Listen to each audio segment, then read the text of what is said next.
23. 다름을 인정할 때 평화는 온다. 존 그레이의 화성에서 온 남자, 금성에서 온 여자란 책을 누구나 한 번쯤은 읽어보거나 들어봤을 것이다. 한 배에서 나온 형제들도 성격이 가지각색인데 20년 넘게 다른 환경에서 살다 만난 남자와 여자는 오죽하겠는가. 남자들은 본능적으로 선사시대부터 사냥을 하며 살아온 헌터의 기질과 무리들을 통솔하려는 보스의 기질이 강하다. 부부가 사소한 말로 싸움의 씨가 되고 말다툼을 하는 것도 서로 간의 커뮤니케이션, 즉 소통의 부재가 가장 큰 문제점이다.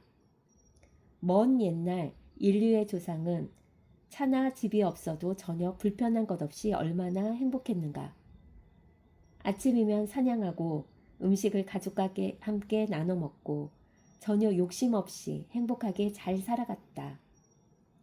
21세기인 지금은 훨씬 잘 먹고 잘 사는데도 훨씬 불행하게 산다.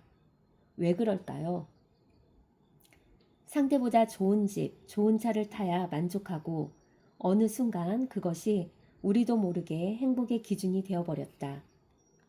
그러나 비교를 하면서 살아라. 그리고 나보다 불행하게 살아가는 이가 수없이 많다는 것을 인지하라.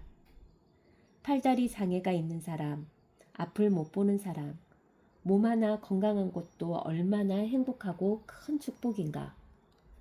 타인과 비교함으로써 건강한 자신이 얼마나 행복한 존재인지 인식할 수 있다는 것이다. 여성들은 하루 25,000개의 단어로 얘기하고 수다를 해야 소통과 불만이 해소되고 카타르시스를 느낀다. 남자들은 하루 평균 10,000개의 단어만 사용하니 집에 들어오면 밥 먹었나, 애들은, 자자 란 우스갯소리도 하는 것이다. 당장 눈앞에 골치 아픈 문제가 발생했을 때 여성들은 해결하기 위해서 누군가를 만나고 싶어 하지만 남자는 생각할 장소, 즉 자기만의 공간을 필요로 한다는 것이다. 하루 일과 후 퇴근을 하면 남성들은 혼자 있고 쉬기를 원하고 여성들은 얘기하고 수다 떨기를 원한다. 하지만 남성들은 자기만의 공간에서 휴식이나 놀이를 원한다. 진정으로 남성들이 원하는 것은 가정과 직장 한가운데쯤 존재하는 자기만의 공간인지도 모른다. 그렇다. 바로 남자가 원하는 것은 자기만의 공간과 여유이다. 남자는 고유 영역 안에서 삶을 살아갈 에너지를 재충전한다. 현명한 여성이라면 그것을 알고 배려할 줄 아는 것이 지혜로운 여성일 것이다.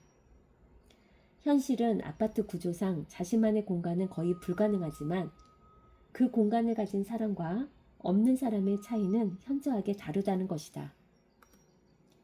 남자에게 독립된 공간은 사막의 오아시스와 같은 쉼표와 같은 것이다. 그곳에서 오늘을 돌아보고 내일을 생각한다. 자녀 앞에서 중심을 잡고 세상에 넘어지지 않는 아버지가 되려면 시간과 공간을 확보할 줄 아는 남자만이 오직 가능하다. 시간 또한 무한대로 끝도 없이 흘러간다. 그래서 인간은 1년 단위로 구분하고 새롭게 시작하도록 만들어 놓았다. 인간은 항상 새롭고 신선한 것을 갈망한다. 이것이 없어지면 급속하게 늙어가고 병들어갈 것이다. 왜냐하면 재미난 놀이를 발견하지 못하면 인간은 하루가 지옥 같은 권태로운 생활의 연속이기 때문이다. 그래서 죽을 때까지 놀이와 같은 재미난 일을 찾아라는 것이다. 그것이 기념일, 생일, 빼빼로데이 등 온갖 상술로 인간을 유혹하고 현혹하는 것이다. 새로운 것에 대한 호기심은 고대나 현대나 인간이 존재하는 한 영원히 추구해야 할 운명인 것이다. 마키아벨리 또한 최악의 인생은 아픔도 근심도 병도 아닌 일상의 권태로움이라고 했다. 인간관계의 본질은 마주함에 있다. 마주함은 관계라 한다. 부부관계나 모든 인막관계는 배려에 있다.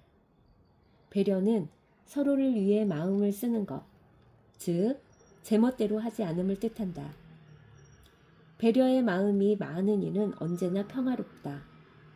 반대로 이기적 자기중심으로 사는 이는 늘 불화가 잦다. 시간이 흘러도 자기만의 방식을 여전히 고수하고 절대 바뀌지 오직 자기만의 방식대로만 살아간다. 소위 인격이나 품성이 나이에 비해 덜 형성된 사람들이다. 막무가내로 자기 실속만 챙기는 계산적 인간들을 매번 볼 때마다 타고난 기질과 성품은 안 바뀌는구나 하다가도 그럴 거면 학교나 종교가 왜 필요하겠는가. 인간은 어느 순간 변하게 되어 있다. 수양은 욕심과 집착이 지나쳐서 몸과 정신이 지치고 재산을 모두 탕진하고 난 뒤 마지막 최후의 방법으로 선택한다. 인간은 교만하고 이중성이 아주 비겁한 동물이라서 아픔이나 큰 실패를 경험하기 전에는 주위에서 무슨 말을 해도 잘 듣지 않는다. 속담에 소 귀의 경읽기와 똑같은 것이다. 그래서 지독히 말 안 듣는 자식을 두고 너도 한번 자식 낳아봐라 라고 부모들이 말하는 것이다. 다른 하나는 외부의 큰 충격이나 도움이다. 지난날의 부족한 나의 인생은 죽음, 죄책, 투쟁, 가난이란 큰 충격은 사고의 성숙함을 만들어준다. 최악의 상황을 극복하는 순간이 한 단계 성숙한 사고의 혁명으로 도약하고 삶이 극적으로 변한다. 불교에서 배려란 서로를 염려하는 마음이다. 그 염려하는 마음으로 상대를 존중하고 사랑하는 마음을 가질 때 당신 가슴 속엔 이미 행복한 봄날의 벚꽃은 활짝 피어 있을 것이다.